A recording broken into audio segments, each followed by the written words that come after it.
नमस्कार विद्यार्थी मित्रांनो, मी वैभवी गावंडे आकारच्या ऑनलाईन प्लॅटफॉर्मवर तुमच्या सगळ्यांचं स्वागत करते. आजचं आपलं जे लेक्चर आहे यामध्ये एन्व्हायरमेंटची टॉपिक वाईज आपली जी सिरीज आहे, ज्यामध्ये लास्ट लेक्चरमध्ये तुम्ही व्हॉट इज क्लायमेट चेंज आणि इंडिया मध्ये क्लायमेट चेंज कसा होतो आहे हे एकंदरीत बघितलं असेल.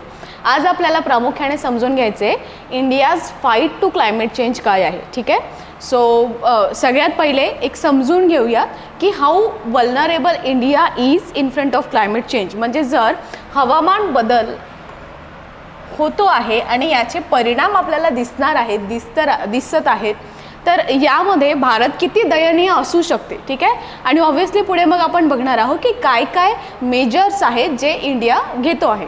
ठीक आहे. ज्यामध्ये आपल्याला जे काम करणारे आहेत ते आहेत मिनिस्ट्री ऑफ एन्व्हायरमेंट, त्यानंतर CPCB जे आहे सेंट्रल पोल्युशन कंट्रोल बोर्ड, आणि अनेक ज्या पर्यावरणाच्या क्षेत्रामध्ये कार्य करणाऱ्या संस्था आपल्याला वेगवेगळ्या जे लॉज आहेत, ॲक्ट्स आहेत पर्यावरणाच्या बद्दल त्याच्या आतमध्ये इस्टॅब्लिश झालेल्या दिसून येतात. तर सगळे टुगेदर यासाठी कार्य करत आहेत. चलो let start the topic India's fight to climate change. सगळ्यात आधी लेट्स सी की भारत जो आहे तो या बाबतीमध्ये आपल्याला दयनीय वल्नरेबल का असलेला दिसून येतो when we talk about climate change. Last लेक्चरमध्ये तुम्ही बघितलं असेल, आपण बोललो होतो की क्लायमेट चेंजचा एक सगळ्यात मोठा भाग जो आहे तो आहे ग्लोबल वॉर्मिंग, राईट.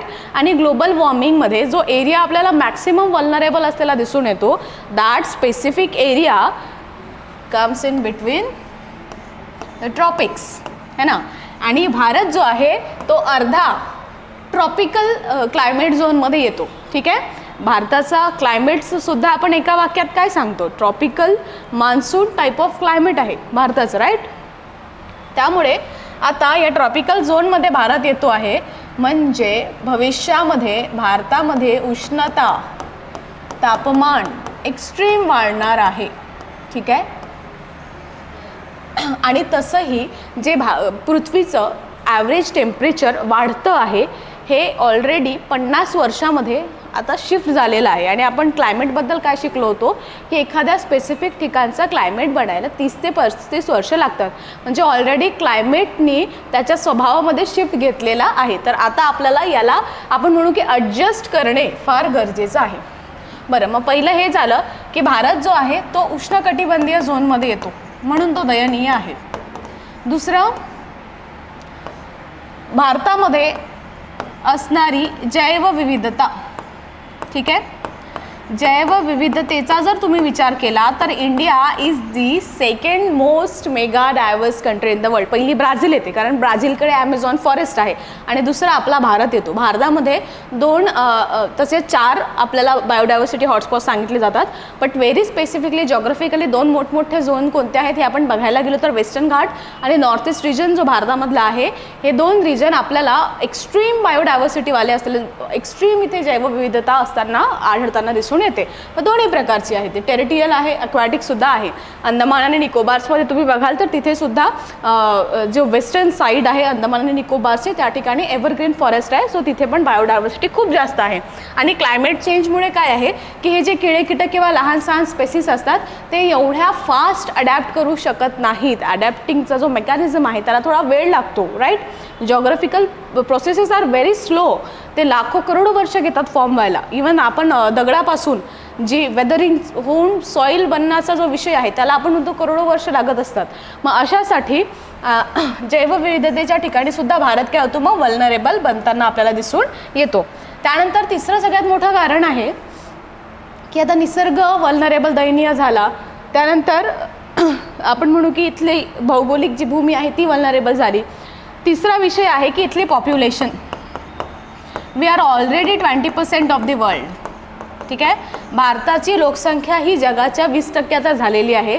जगातला सगळ्यात मोठा लोकसंख्येवाला देश भारत बनलेला आहे. त्याच्यामुळे जर क्लायमेट चेंजचे परिणाम वाईट झाले तर सगळ्यात जास्त लोकसंख्येवर त्याचे परिणाम होतील, सगळ्यात जास्त जीवांना हानी होणार, सगळ्यात जास्त जीवांना व्यथा होणार, आणि डिझिजेस वगैरे ह्या सगळ्या गोष्टी ज्या आहेत त्या होतील. याशिवाय we are the 5th largest economy, है ना, साईजनुसार. आणि असे एस्टिमेशन्स आहेत की 2024पर्यंत आपण जर्मनीला मागे टाकून 4थ्या नंबरवर सुद्धा येऊ शकतो. तर आपल्याकडे जर एवढा मोठा मार्केट आहे, एवढी मोठी इकॉनॉमी आहे, आपण बघतो की निसर्गातून आणत असते, राईट. आणि त्यामुळे जर क्लायमेट चेंजचे परिणाम, वाईट परिणाम भारतावर झाले तर आपल्या इकॉनॉमीवर पण आपल्याला परिणाम होताना दिसून येतील. ठीक आहे, सगळ्या गोष्टी इंटरलिंक्ड आहेत. जसं आपण म्हणू की जर डिझिजेस व्हायला लागले तर लोक जे आहेत त्यांची पर्चेसिंग पॉवर जी आहे ती काय होणार आहे, सगळी शिफ्ट होणार आहे मेडिसिन आणि मेडिकल आणि हेल्थकेअरकडे, आणि त्यामुळे मग बाकीचं मार्केट जे आहे ते डाऊन होताना आपल्याला दिसून येईल. अशा प्रकारे सगळं सर्कल असतं. तर एकंदरीत ह्या मेजर गोष्टी आहेत. हे 4 पॉईंट जरी तुम्ही लक्षात ठेवले ना विद्यार्थी मित्रांनो, you will understand the topic, you will get the emotion की का भारत दयनीय बनतो आहे क्लायमेट चेंजच्या समोर. ठीक आहे, का हे आपल्यासाठी इमर्जन्सी झालेली आहे, that it is very important to fight climate change. ठीक आहे, कारण की तो ट्रॉपिकल एरियामध्ये येतो, त्यामुळे तिथे उष्णता भयानक वाढण्याची पॉसिबिलिटी येतो आहे. दुसरं, या ठिकाणी India is one among the mega diverse country in the world.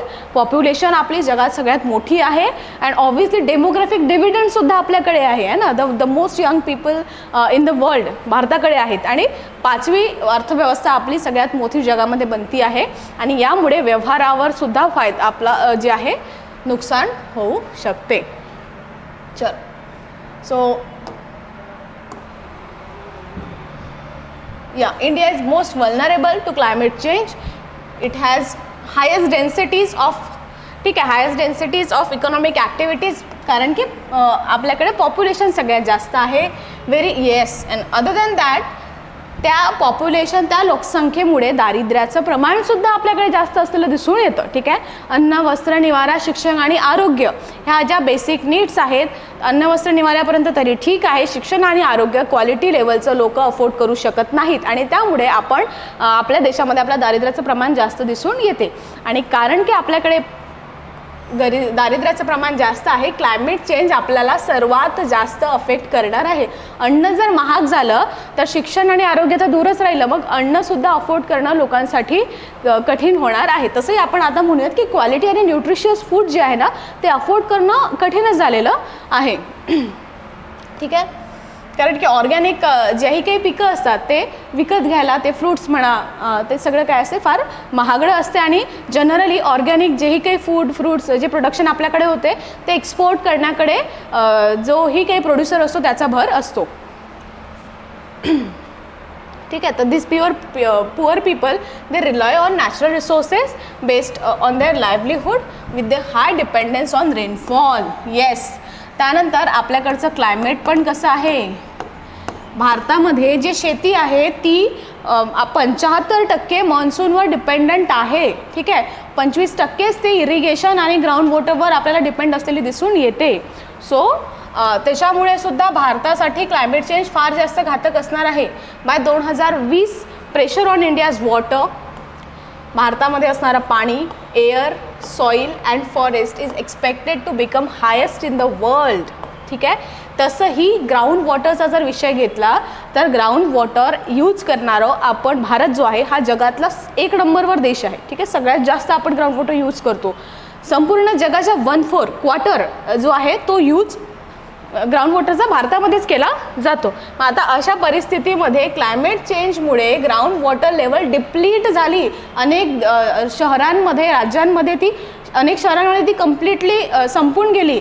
तर याचा परिणाम लोकांवर, लोकसंख्येवर भयानक प्रकारे आपल्याला दिसून येणार आहे. ठीक आहे, त्यानंतर one of the most significant way इथे काय सांगितलं जात आहे, येस, वॉटर रिसोर्सेस. ठीक आहे, आता वॉटर रिसोर्सेसमध्ये इथं सगळंच आहे. जसं आपण ग्राउंड वॉटर बोललो ते सुद्धा, त्याशिवाय पर्जन्याचं प्रमाणसुद्धा. पर्जन्याचं प्रमाण कमी झालं तर आपल्याकडे दुष्काळ पडतो, ज्याला आपण ड्रॉट्स म्हणतो. जास्त झालं तर आपल्याकडे फ्लड्स येतात, ज्याला आपण पूर म्हणतो. आणि ह्या दोन्ही अवस्थांमध्ये शेतीचं नुकसान होते, जे इन्कम असते ती डाऊन होते आणि सगळीकडे आपण म्हणतो की अराजकता जी आहे नॅचरली ती पसरते. ठीक आहे, तर अशा प्रकारचे जे शॉक्स आहेत हे क्लायमेट चेंजमुळे आपल्याला इंडियाला बसण्याची भविष्यामध्ये शक्यता आहे. दिस मच डेंजरस हवामान बदल, climate change is for Indians. आणि म्हणून आपण अलीकडच्या काळामध्ये विद्यार्थी मित्रांनो बघतो आहे, मेन्स असो, प्रिलिम्स असो की इंटरव्ह्यू असो, एन्व्हायरमेंटचे टॉपिक्स याचं त्यामध्ये एक फार महत्त्वाचा आपल्याला पोर्शन कव्हर करताना दिसून येत आहेत. आणि एन्व्हायरमेंटबद्दलची जी अंडरस्टँडिंग आहे ना, ती तुम्हाला डीपली असणं फार गरजेचं आहे. आणि म्हणून आपण असे टॉपिक्स घेतो आहे. हे टॉपिक्स एकदा तुम्हाला व्यवस्थित समजले की या बेसिसवर तुम्ही सगळा सिलेबस चांगल्या प्रकारे अभ्यासू शकता. ठीक आहे, चला. येस, पोटेन्शियल इफेक्ट्सबद्दल आपण जस्ट डिस्कस केला आहे. एक्स्ट्रीम हीट है ना, कारण की भारत उष्णकटिबंधामध्ये येतो. We have just talked about it. त्यानंतर चेंजिंग रेनफॉल पॅटर्न्स. ठीक आहे, जसं तिन्ही बाजूनी समुद्र असल्यामुळे आपल्याकडे मॉन्सून येतो, चांगल्या प्रकारात पाऊस येतो आणि सीझन्स जे आहेत ते सूर्याच्या शिफ्टिंगवर डिपेंड असतात है ना. उत्तरायणामध्ये आहे तो की दक्षिणायनामध्ये. आणि यामध्ये आपण म्हणतो की स्पेसिफिक फेज आहे, स्पेसिफिक 4-4 महिने आपण दिलेले आहेत प्रत्येक सीझनला. पण आता काय होतं आहे की यामध्ये संपूर्ण शिफ्ट आपल्याला होताना दिसून येत आहे, कारण की क्लायमेट जो आहे हा संपूर्ण सूर्याच्या स्थानावर डिपेंड नाही आहे ना. या ठिकाणी काही स्थानिक फॅक्टरसुद्धा असतात. त्या ठिकाणी असणारे जंगल, त्या ठिकाणी असणारे वारे, त्या ठिकाणी असणारी जमीन. ठीक आहे, कारण की वारे कसे वाहणार आहेत हे डिपेंड करणार आहे हाय प्रेशर आणि लो प्रेशरवर. हाय प्रेशर आणि लो प्रेशर कुठे बनणार आहे हे डिपेंड करणार आहे टेम्परेचरवर. त्यामुळे आता लो प्रेशर जर वेगवेगळ्या ठिकाणी बनत गेलं तर या ठिकाणचं जे हाय प्रेशर आहे हे थोडं इकडे शिफ्ट होईल, थोडं इकडे होईल, थोडं इकडे होईल आणि या परिणामस्वरूपी भारतामध्ये येणारं पर्जन्याचं प्रमाण कमी होणार आहे. ठीक आहे, तर असे काही टेक्निकल तुम्हाला काही टर्म्स कन्सेप्ट्स माहिती पाहिजे, त्या हिशोबाने तुम्हाला हा जो कन्सेप्ट आहे हा बेटर समजू शकणार आहे. चला, मग आता ह्या सगळ्या गोष्टीमुळे काय होणार आहे, क्लायमेट चेंजमुळे आपल्याकडचे जे रेनफॉल पॅटर्न्स आहेत ना ते चेंज होतील आणि याचा परिणाम पिकावर होणार आहे. पिकाचा परिणाम अन्नावर होणार आहे आणि पुढे मग ते जी पूर्ण इकॉनॉमीची सायकल आहे यावर त्याचा परिणाम होईल. ड्रॉट्स, ज्याला आपण दुष्काळ म्हटलं. ठीक आहे, दुष्काळांचं प्रमाण वाढेल. ग्राउंड वॉटरबद्दल आपण जस्ट डिस्कस केलं की भारत जो आहे हा सर्वात मोठा आपण म्हणू की कन्झ्युमर आहे ग्राउंड वॉटरचा. जगाच्या 1/4 जे आहे ते कन्झम्पशन करतो आणि त्यामुळे ground water is one of the biggest resource for Indians आणि ते आपल्याला डिप्लीट होताना दिसून येत आहे. ग्लेशियर मेल्ट, तर ग्लेशियर मेल्ट झाल्यामुळे समुद्राची पातळी वाढते आणि भारताला आपण लास्ट लेक्चरमध्ये बघितलं 7,517 किलोमीटर्सची कोस्टलाईन आहे आणि मागच्या एका शतकामध्ये, एका सेंचुरीमध्ये 8 इंचांनी समुद्राची पातळी वाढलेली आहे. 8 inch is such a big आपण म्हणू लेंथ है ना. आणि यामुळे आता हे जे सगळे आपले कोस्ट आयलँड कंट्रीज आहेत, भारताचे जे आयलँड्स आहेत, याशिवाय भारताची जी कोस्टलाईन आहे ही सगळी दयनीय झालेली आहे या पाण्याच्या आपण म्हणू प्रमाणाला. आणि त्यामुळे ग्लेशियर मेल्ट होणं जगामध्ये कुठेही आर्क्टिकमध्ये असो, अंटार्क्टिकमध्ये असो, सगळ्या देशांसाठी एक चॅलेंज झालेला आहे. त्यानंतर येस, याचाच परिणाम आहे सी लेवल राईज. तर एकंदरीत हे सगळे परिणाम भारतावर होण्याची पॉसिबिलिटी आहे आणि ते ॲक्च्युली होणं सुरू झालेले आहेत असं आपण म्हणूयात. ठीक आहे, तर या ठिकाणी आपल्याला काही डेटा दिलेला आहे. ही जी PDF आहे विद्यार्थी मित्रांनो तुम्हाला आकारच्या टेलिग्राम चॅनलवर मिळून जाईल. त्या ठिकाणी तुम्ही याला जर तुम्हाला हे याबद्दल एक स्पेसिफिक नोट्स स्वतःकडे काढून ठेवायचे असतील आणि फॅक्ट्स व्यवस्थित नोट करायचे असतील तर you can read it again आणि व्यवस्थित लिहून ठेवू शकता. ठीक आहे, श्रिंकिंग आईस शीट्समध्ये आपल्याला या ठिकाणी काही डेटा दिलेला आहे. जसं ग्रीनलँड आहे ना, ग्रीनलँड इज ऑल व्हाईट है ना, हिरवं नाही आहे ते. आणि आईसलँड नावाची एक कंट्री आहे that is all green. So या that is the paradox of life no. Okay, तर ग्रीनलँड आणि अंटार्क्टिकाचे जे आईस शीट्स आहेत त्या डिक्रीज इन मास होत आहेत, म्हणजे त्यांचं प्रमाण कमी होत आहे. ठीक आहे, तर इथे आकडा दिला आहे 286 billion tons of ice per year वितळतो आहे आणि याचा परिणाम आहे सी लेवल राईज. ठीक आहे, फार भयावह आहे हे. त्यानंतर ग्लेशियर रिट्रीट जे आहे, तर यामध्ये जेही काही जगातले सगळ्यात उंच पर्वत आहेत, जे एवढे जास्त उंच जात आहेत, आपल्याला माहिती आहे की जसं आपण तपांबरामध्ये ट्रोपोस्फिअरमध्ये वर जातो तापमान कमी कमी होत जात असतं आणि त्यामुळे जेही काही असे उंच असणारे टोपोग्राफीज आहेत, टोपोग्राफिकल फीचर्स आहेत, या ठिकाणी कमी तापमानामुळे मॉइश्चरचं काय होतं, बर्फ होतो आणि मग या ठिकाणी बर्फ जमा होत असतं. तर असे ग्लेशियर्स,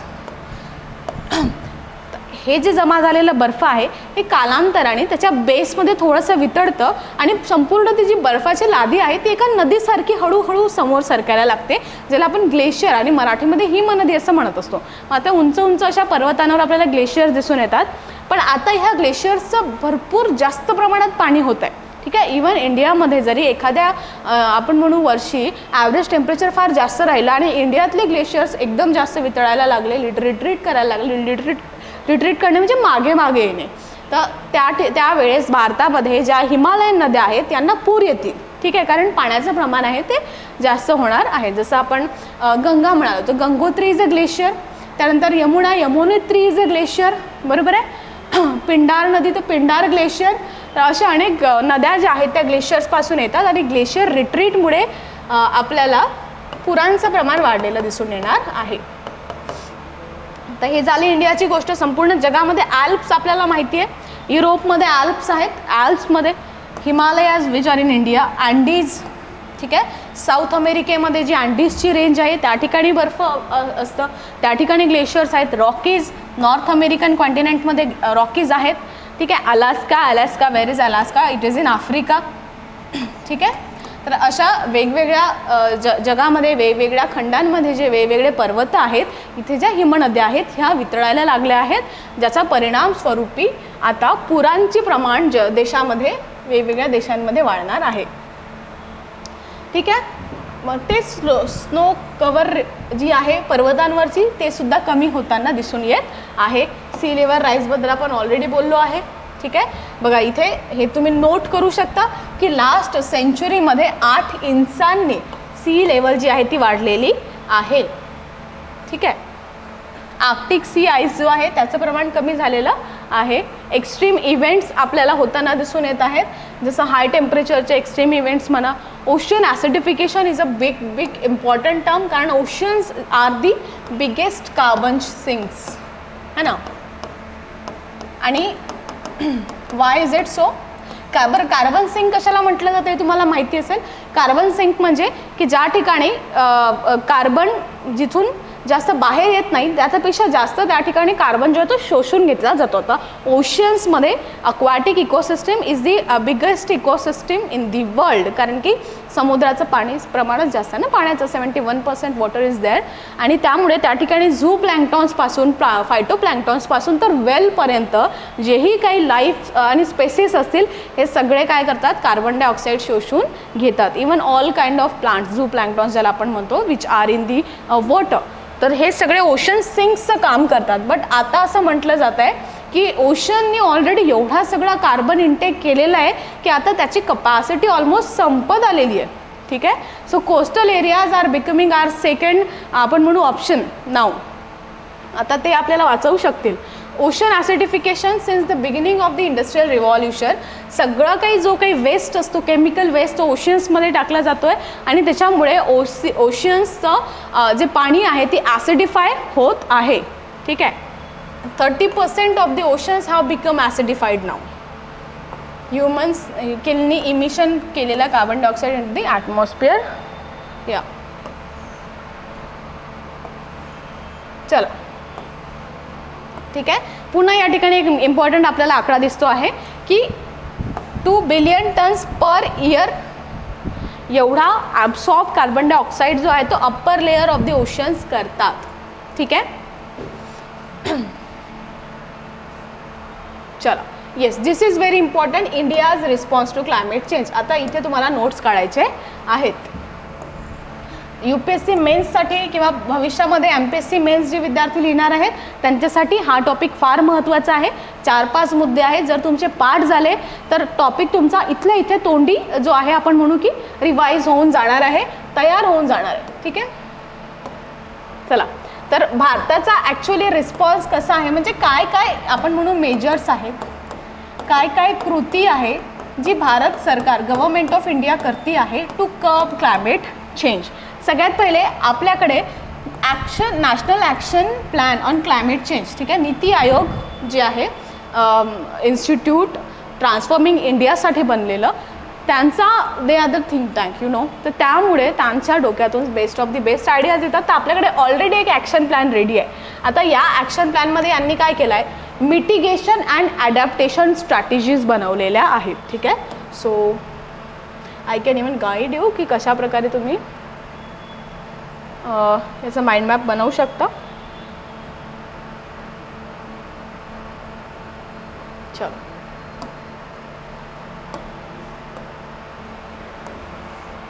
तर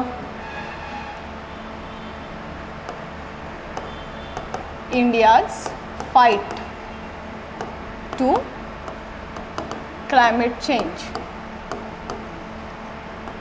यामध्ये जे आपला national action plan for climate change आहे, यामध्ये आपण मिटिगेशन आणि अडॅप्टेशन स्ट्रॅटेजीज बनवलेल्या आहेत. ठीक आहे. मिटिगेशन इज लाईक, आता जे होऊन गेलेले आहेत जे परिणाम ज्यांना आपण रिव्हर्स करू शकत नाही, तर कशा प्रकारे त्यांच्यातून बाहेर निघायचं, राईट. आणि अडॅप्टेशन इज लाईक त्यांना आता अडॅप्ट करायचं.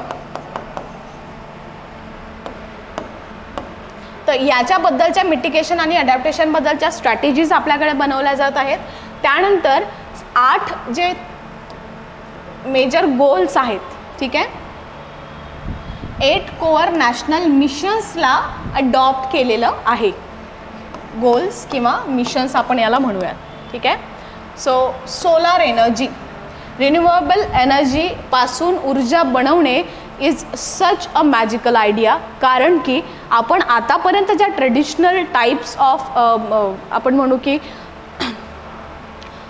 एनर्जीवर आपण डिपेंड होतो, कोलवर आपण म्हणतो आहे, नॅचरल गॅस, कोल, तर यामुळे प्रदूषण सर्वात जास्त, कार्बन डायऑक्साईड इमिशन सर्वात जास्त, हे सगळे परिणाम आपल्याला दिसून येत आहेत. आणि भविष्यामध्ये आपल्या कमीत कमी आपल्यासारख्या आपल्या देशामध्ये कार्बन डायऑक्साईड म्हणा म्हणजे एअर पोल्युशन कमी झालं पाहिजे आणि क्लायमेट चेंजचा परिणाम आपल्या देशावर कमी जाणवला पाहिजे.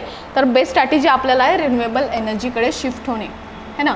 आणि आता या रिन्युएबल एनर्जीमध्ये आपण म्हणतो की 4-5 टाईप्स ऑफ एनर्जी आहेत की जे रिन्युएबल आहेत. त्यामध्ये सोलरवर आपल्याला सगळ्यात जास्त काम करायचं आहे, because you are fortunate enough to be a tropical country आणि आपल्याकडे भरपूर सूर्यप्रकाश येतो. पण त्याला ट्रॅप करून त्या ऊर्जेचा वापर आपण करू शकतो आणि 100% क्लीन एनर्जी आहे. ठीक आहे. बस प्रॉब्लेम हा आहे की ही अफोर्डेबल असली पाहिजे आणि त्यासाठीच मग गव्हर्नमेंट काम करते आहे. त्यानंतर एनहान्स एनर्जी इफिशियन्सी. ठीक आहे. इफिशियन्सी पण त्याची एनर्जीची वाढली पाहिजे. Sustainable habitat. ठीक आहे. की जे हॅबिटॅट्स आहेत सगळ्या आपण म्हणू स्पेसिसचे, ते सस्टेनेबल असले पाहिजे, शाश्वत असले पाहिजे, चिरकाळ टिकणारे असले पाहिजे. त्यानंतर वॉटर. ठीक आहे. पाण्याची संदर्भात कार्य करणे. Sustaining the Himalayan ecosystem. आपल्याला माहिती आहे हिमालयाज जे आहे त्या हिमालयाजमध्ये पोल्युशनचे वेगळेच प्रॉब्लेम्स आहेत. ठीक आहे. आपण आणि Himalaya is very vulnerable. Actually आपल्याला माहिती आहे की सिस्मिक झोनमध्ये ते येतं हिमालय. त्या ठिकाणी आपल्याला 2 प्लेट्सच्या मध्ये मार्जिन असलेले दिसून येते. तर हा तर नॅचरली प्रॉब्लेम आहे त्या ठिकाणी. दिस इज अ नॅचरल आपण म्हणू की क्रिसिस जो तिथे नेहमी त्या एरियाला वल्नरेबल करतो. याशिवाय सॉलिड वेस्टचा प्रॉब्लेम. हिमालयन रिजनमध्ये किती सगळा कचरा लोक निर्माण करतात, मग त्याची मॅनेजमेंट व्यवस्थित नाही आहे. त्यामुळे त्या ठिकाणी असणाऱ्या नद्या, त्या ठिकाणी असणारे आपण म्हणू फॉरेस्ट, सगळ्याला प्रॉब्लेम, त्या ठिकाणच्या स्पेसिसला प्रॉब्लेम. आणि इव्हेंच्युअली हा प्रॉब्लेम आपल्याला लहान दिसतो, पण याच्यामुळे सीपेज आणि लिकिंगचा प्रॉब्लेम, लिचिंगचा प्रॉब्लेम होतो आणि ग्राउंड वॉटर जे आहे ते पोल्यूट होते. ठीक आहे. तर बायो अक्युम्युलेशनचा प्रॉब्लेम होतो. जे पोल्युटंट्स आहेत नॅनो पार्टिकल्सच्या फॉर्ममध्ये ग्राउंड वॉटरमध्ये जातात, विहिरींमध्ये जातात आणि तिथून वेगवेगळ्या लहान सहान स्पेसिस म्हणा किंवा लोक म्हणा, तर सगळ्यांना डिझिजेस वगैरे वेगवेगळे कॅन्सर्स वगैरे निर्माण करायचे कार्य करतात. ठीक आहे. तर अशा प्रकारे हिमालयन इकोसिस्टीम जी आहे ती सुद्धा वल्नरेबल झालेली आहे. तर तिला कशा प्रकारे सस्टेनिंग बनवायचं हे सुद्धा एक मिशन आहे. त्यानंतर ग्रीन इंडिया. ठीक आहे. यावेळेस आपल्या बजेटमध्ये जे सप्तऋषी आपण गोल्स ठेवलेले आहेत शेवटच्या 25 वर्षांसाठी आहे ना, जे आपले आता ज्याला आपण अमृतकाळ म्हणतो आहे, 100 वर्ष आपल्या स्वातंत्र्याला व्हायच्या आधी जे 25 वर्ष आहेत यामध्ये जे सप्तऋषी गोल्स ठेवलेले आहेत त्यापैकी एक आहे ग्रीन डेव्हलपमेंट. म्हणजे आपल्याकडे डेव्हलपमेंट तर असावी पण ती हिरवी असावी. याचा अर्थ आपल्याला एन्व्हायरमेंटला पकडून विकास करायचा आहे, पर्यावरणाला धरून विकास आपल्याला करायचा आहे. That is what we call as green India. त्यानंतर सस्टेनेबल ॲग्रिकल्चर, आपल्याकडे ॲग्रिकल्चर सस्टेनेबल असला पाहिजे. And strategic knowledge for climate change. ठीक आहे. So these are possibly the 8 missions, national missions, जे national action plan on climate change. Very important to know, जेव्हाही तुम्हाला भारताचा रिस्पॉन्स टू क्लायमेट चेंजवर प्रश्न येईल, it is mandatory to start with this point. ठीक आहे, national action plan for climate change. त्यानंतर दुसरा आहे पॅरिस ॲग्रीमेंट. ठीक आहे. So Paris agreement is all about the carbon emission and all the stuff. तर या ठिकाणी under the Paris agreement India has made 3 commitments. Paris agreement is a part of UNF, United nations framework convention on climate change, है ना. तर यामध्ये मग carbon डायऑक्साईडचं emission करू नका, कमी करा वगैरे वगैरे, आणि तुमचं कार्बन सिंक जे आहे ते त्याचं प्रमाण वाढवा, असं सगळं याच्यामध्ये असतं. तर यामध्ये NDC, yes, nationally determined contribution, yes, that is the term, जो प्रत्येक देश देत असतो. ठीक आहे. तर भारताचे काय आहे ते आपण बघूया. India's green house gas emission intensity of its GDP will be reduce by 33 to 35% below 2005 level by 2030. This is our nationally determined contribution. ठीक आहे. हे आपण आता रिन्यू केलं. Alongside 40% of India's power capacity would be based on non fossil fuels. ठीक आहे. जे आपण आता 500 गिगावॅट बाय सेम इयर 2030, है ना. आणि आपल्याला संपूर्ण क्लीन एनर्जीकडे 2070पर्यंत भारताला संपूर्ण क्लीन एनर्जीकडे आपण म्हणतोय की शिफ्ट व्हायचं आहे. At the same time India will create an additional carbon sink of 2.5 to 3 billion tons of carbon dioxide equivalent through additional forest and tree cover. ठीक आहे. दिस इज व्हॉट आय सेड, की carbon emission जे आहे ते कमी करायचं आणि carbon sink तयार करायचे आहेत. आता कार्बन सिंकमध्ये ओशनमध्ये जाऊन तर आपण काय करू शकत नाही, आणि ओशनची कपॅसिटी ऑलरेडी ते सॅच्युरेशन असतं ना, ते यायला आलेली आहे आता. त्यामुळे आता आपल्याकडे पर्याय आहे फॉरेस्टचा. ठीक आहे. तर भारत भरपूर काही फॉरेस्ट लावणार आहे, आणि तसंसुद्धा आपलं जेही काही 33% फॉरेस्टचं स्वप्न आहे ते अजून स्वप्नच आहे, है ना, होतं आहे.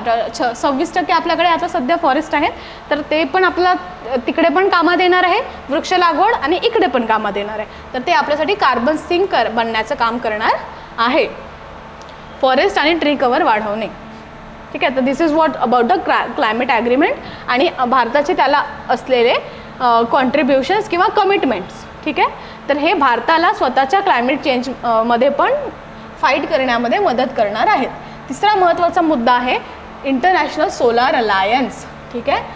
म्हणजे फक्त इंडियाच नाही, तर जसं we see that earth is one community, आणि पोल्युशन किंवा क्लायमेट चेंज हा असा टॉपिक आहे की एखादा देश एकटा याला फाईट करू शकणार नाही आहे. सगळ्यांनी सोबत कार्य करून, कारण इकडून तिकडे हवा जी आहे ती कुठे थांबणारी नाही आहे, राईट. तर ती एअर पोल्युशन या देशातून त्या देशामध्ये, त्या देशातून या देशामध्ये, कार्बन डायऑक्साईड इमिशन जे आहे अमेरिका सगळ्यात जास्त करते आहे, पण त्याचा परिणाम भारतावर पण तो होतो आहे, बरोबर आहे. त्यामुळे we have to all together work for this. आणि म्हणून इंटरनॅशनल सोलार अलायन्स जी आहे, जी आपले प्राईम मिनिस्टर आणि फ्रान्सचे प्राईम मिनिस्टर या दोघांनी मिळून इनिशिएटिव्ह सुरू केलेला आहे, हे फार मोठं कॉन्ट्रीब्युटर बनणार आहे to fight climate change, not just in India but worldwide, right. So या 2015मध्ये लॉन्च झालं होतं 30 नोव्हेंबरला. आणि यांचं ॲक्च्युली वी नो की ठीक आहे यार, सोलार एनर्जी आपल्याला क्रिएट करायची आहे, बनवायची आहे, but what is the thing. 2015चा विषय आपण घेतो, आता 2023मध्ये आहोत. 2015मध्ये it was a kind of big idea, पण तेच होतं की तुम्हाला रिसर्च आणि डेव्हलपमेंट पाहिजे होती भरपूर सगळी यामध्ये. त्यानंतर मार्केटमध्ये असा प्रोडक्ट आल्यानंतर तो लोकांना अफोर्डेबल पण असावा, तो इझी टू हँडल पण असावा, तो इफिशियंट टू यूज पण असावा, ह्या सगळ्या गोष्टी होत्या. आणि ह्या सगळ्या गोष्टींसाठी मेन काम होतं फंड्सचं. ठीक आहे. सो वी नो इंडियामध्ये गुडगावमध्ये याचं आपल्याला हेडक्वार्टर्स असलेलं दिसून येतं इंटरनॅशनल सोलर अलायन्सचं. आणि फंड्स इन्कल्केट करायचं काम प्रायमरीली हे लोक करतात. आणि तो जो पैसा जगभरातून जमा होतो सोलर पॉवरसाठी त्याला मग रिसर्च अँड डेव्हलपमेंटसाठी वाटला जातो, त्याला मग मार्केटमध्ये इफिशियंट प्रोडक्ट्स बनवायसाठी वाटला जातो. आणि ऑब्व्हियसली गव्हर्नमेंट जी आहे ती सबसिडाईज करते अशा सगळ्या प्रोडक्ट्सला. ठीक आहे, जर सोलर सेल्स वगैरे आहेत त्यांना. तर अशा प्रकारे आपण म्हणू की ही जी सोलार अलायन्स आहे it is one among the best step to fight climate change. Yes, other than that air pollution is a big part of climate change thing है ना, because air is one of the component of climate. आणि air pollution maximum होणार आहे किंवा होते vehicles, industry, agriculture है ना, हे सगळे आहेत. तर व्हेइकल्समधून होणारं जे पोल्युशन आहे त्याला कर्ब करण्यासाठी भारतामध्ये आपली जी मिनिस्ट्री ऑफ एन्व्हायरमेंट आहे, आता environment forest and climate change जिला आपण म्हणतो, ती काय करत असते, स्टँडर्ड्स बनवत असते, इमिशन स्टँडर्ड्स. ठीक आहे, आणि याला इम्प्लिमेंट करायचं काम CPCB करते बरं, pollution control central pollution control board करते. ठीक आहे, हे लक्षात ठेवायचं की मिनिस्ट्री बनवते रूल्स आणि इम्प्लिमेंटेशन जी आहे ते करते CPCB. कधी तुम्हाला विधानाच्या स्वरूपामध्ये वगैरे आलं तर लक्षात ठेवायचं. तर हे भारत स्टेज जे असतात तर हे वेगवेगळे स्टेजमध्ये त्यांना अपडेट करत जातात. तर आपण सध्या जे आहे 6मध्ये आहो, 6 यस. ठीक आहे, आपण भारत 5 जे होतं स्टेज ते स्किप केलं आणि डायरेक्ट भारत स्टेज 6मध्ये आलेलो आहे. तर यामध्ये हेच आहे की vehicles are the contributors of air pollution which lead to गव्हर्नमेंटनी काय केलं, मग वेगवेगळे स्टँडर्ड बनवले. याच्यामध्ये फ्युएल्सच्या रिगार्डिंग स्टँडर्ड्स येतात, इंजिन्स वगैरे कसे यूज होतील, कमीत कमी प्रमाणात पोल्युशन झालं पाहिजे. आणि पुन्हा मग हे आहे की तुम्ही हायड्रोजन फ्युएल यूज कराल किंवा जे आपण म्हणू इथेनॉल वगैरे जे सगळे अशा प्रकारचे तुम्ही जर ग्रीन फ्युएल यूज केले तर तुम्हाला सबसिडाईज केल्या जाईल गव्हर्नमेंटकडून वगैरे. किंवा मग इलेक्ट्रिक व्हेइकल्स आहेत त्यांना प्रमोट करणे, हे सगळं आपण म्हणू की हे जे नॉर्म्स आहेत याच्यामध्ये ॲड असतं. ठीक आहे, तर तुम्हाला काय लक्षात ठेवायचं आहे की भारत स्टेज 6मध्ये आपण आहो आणि भारत स्टेज काय असतात तर these are the emission standards. ठीक आहे, जे मिनिस्ट्री ठरवत असते. चलो, तर अशा प्रकारे ह्या 4 गोष्टी आपल्याला प्रायमरी लक्षात ठेवायच्या आहेत जेव्हा we talk about India's response to climate change. पहिला आहे national action plan for climate change, दुसरा आहे पॅरिस ॲग्रीमेंटला दिलेल्या आपल्या कमिटमेंट्स, तिसरा आहे international solar alliance and the last one is Bharat stage norms. ठीक आहे, तर अशा प्रकारे विद्यार्थी मित्रांनो आपली जी सरकार आहे किंवा आपला जो देश आहे, आपल्याकडेचे जे सगळे थिंक टँक्स आहेत, जे सगळ्या मिनिस्ट्रीज आहेत ते टुगेदर वर्क करत आहेत की हवामान बदलाशी भारत लढू शकला पाहिजे आणि भविष्यामध्ये होणाऱ्या वाईट परिणामांना आपण फेस करू शकलो पाहिजे. आणि त्यासाठी गरजेचं शिक्षण, गरजेचं टेक्नॉलॉजी आपल्याकडे ऑलरेडी रेडी असली पाहिजे. ठीक आहे, धन्यवाद.